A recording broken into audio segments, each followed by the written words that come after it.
Dr. Paraschis, thank you so much for joining us today. You're the CEO of Athens International Airport. Shall we start with the most basic question? What does the recovery look like for you?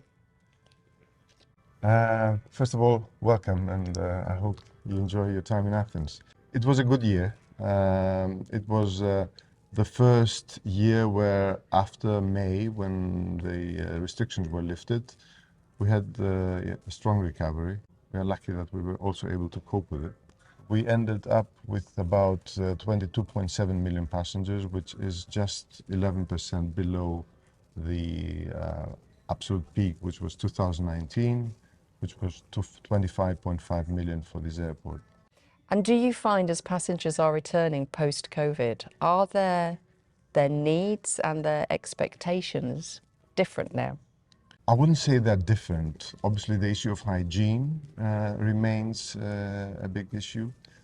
And unfortunately, the stress levels when traveling during COVID and post-COVID have increased. And I think for us as an industry, having experienced the problems that we went through the last summer, I think it's very, very important to get the basics right. So the passengers are coming back and they're finding some adaptations and improvements in their expectations and experience. What about the workforce? That was an issue of quite some controversy for many airports over the last 9-12 months. What are the workforce situation like here? Have you also experienced that? We were able to keep most of our workforce, not only as the airport company, but also many of our contractors and concessionaires at the airport, so in the whole of the airport community, and not to fire people during the pandemic. We were able to convince also the Greek government to introduce special programs that would support financially work sharing schemes, which were not present in Greece before, in order to support employment rather than unemployment. And that allowed us to cope with the peak of the summer, which for many of our colleagues was a big issue. Greece is obviously a country which very much depends on tourism. Tourism accounts for more than 20% of the country's GDP, so we knew that when there is a chance, the country will be very much eager to welcome the biggest amount of incoming travel possible. So we were lucky enough to prepare early for that. Are there key learnings, do you think, as we look back, that we can be implementing for the future? Agility, ability to adapt and accommodate also external agents in the airport operations is something that we have also seen actually in the past. This pandemic was not the first one. We had also the previous one, the H1N1 pandemic around 2009. And we had similar operations here. We had temperature measuring and things like that. So it comes and goes, and we have to be able to adapt, provide the space, collaborate, and I think I hope it was the last pandemic we are going through, at least during the time that I will be in charge of this airport. But nobody can say that it won't come again at some point. Indeed. Let's move to the big question of climate change and sustainability. Yes. I know this is an issue close to your heart. You were one of the founding fathers of our airport carbon accreditation program back in 2010. One of the initiatives you have here at Athens is the Route 2025 initiative, which is something of a trailblazer because it really accelerates what you're doing here beyond many of the benchmarks that have been set within the industry. Can you tell me a little bit about the impetus behind that and how are you going to do it? What is it going to look like? 2025 is not far away. No, it is not. Actually, it is a commitment we announced back in 2019. And we have signed also a document with ACI back then on this commitment, ACI Europe. We were early in the process of trying to mitigate our impact on climate. We started back in 2010 together with the establishment of the program. We became carbon neutral in 2016. And we have a good picture of what our emissions, our direct and indirect emissions are like. Scope 1 and Scope 2 emissions are there being described. And 91% of that is electricity. And only 8 to 9% is the rest of fuels and other emissions. So we had back in 2011 completed a successful project of a solar park of 8 megawatts.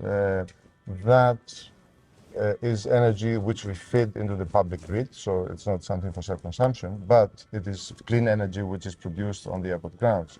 So we went through the experience of what it means to produce clean energy on the airport, and we said, we will only have to do this bigger and better now, and obviously add also the possibility to, through batteries, to consume this energy overnight.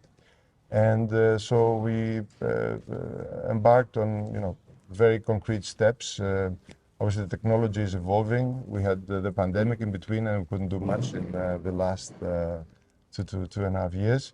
But we are here now, and at the end of next month, we will inaugurate our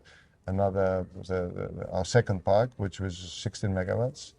And together we're producing more than 50% of the energy of the airport company on the ground by the end of February. And by 2025, we hope, and we actually very confident that we will get there to be producing all our electrical energy on ground and clean. So this benefits not just the airport footprint, but the surrounding community, the concept of the Enoport? This is something that we are looking at. For the time being, it is mostly focused on self-consumption at the airport, but we are looking also into becoming an energy producer for actually the grid and beyond the airport compound. We talk quite a lot these days about the airport of the future and what it's going to look like. And this idea that an Enoport is possible is one of the things that comes up. We also talk about artificial intelligence. We talk about multimodality and the importance of that. I know you've been quite a leader in AI, and clearly the Enoport concept is in development. What are the very practical applications that you've been looking at in digital transformation and innovations? We summarize it into the 3 C's. It's collaboration, communication, and the consumer. Collaboration because, this is all about bringing all the actors together in order to become more efficient, reduce the needs for capacity expansion by utilizing the existing capacity on the ground, in the air, more efficiently.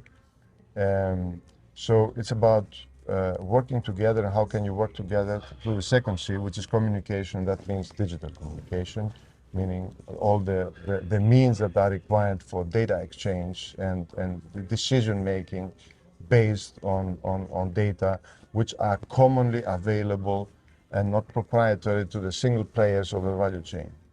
And obviously the third is, the transformation towards from a B2B business to a B2C business, the consumer.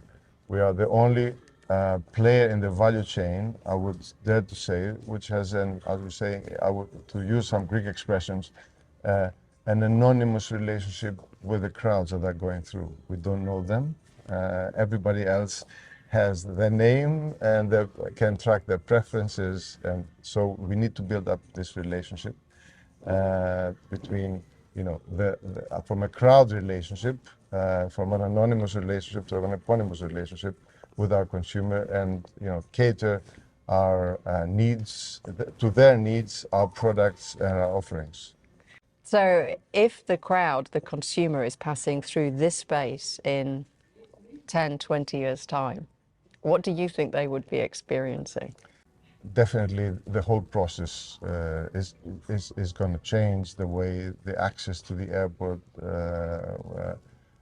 will happen, the way the processing through the airports, the things that we see today, which are done physically, much of that will be probably done biometrically. And much more information will be available. I hope, and this is something, a big dilemma, how do you deal with disruption? If everything goes well, digital is fine, but human intervention needs to be there when it comes to disruptions. So we need to find the right balance there. And the question whether everything will be using runways or a big part of that will be vertical is also something which is an interesting question. You've been an port and a vertiport at the same time. Indeed. So just in the short term, final question, looking forwards through 2023, any predictions for the trends, for anything we might have facing us? What's on your agenda? I think these are two different things. I think overall, in terms of the trends, we are confronted with inflation, with energy costs rising, with geopolitical issues, with high interest rates, which makes investing more difficult. That is one thing. But overall, the environment, requires us to be agile and try to adapt to situations that we might experience within this year, which might not be as positive as we would like them to be. And as for the Athens airport, I think the challenges, of course, are on the one hand to what we call reinvent ourselves after the certain fatigue of the pandemic. We have to reestablish our high performance culture. I think we have a very good team, and we have to a certain extent, reinvent ourselves in this respect. We have a big project going on. Our shareholders are discussing a listing of the company, the Athens Stock Exchange, so this is a major one. And we need to prepare ourselves because we are slowly approaching our capacity limits, so we need to prepare our organization and our overall expansion plans. That's an exciting to-do list. It is. We'd better let you get on with it. Dr. Paraschis, thank you so much for giving us your time today. Thank you.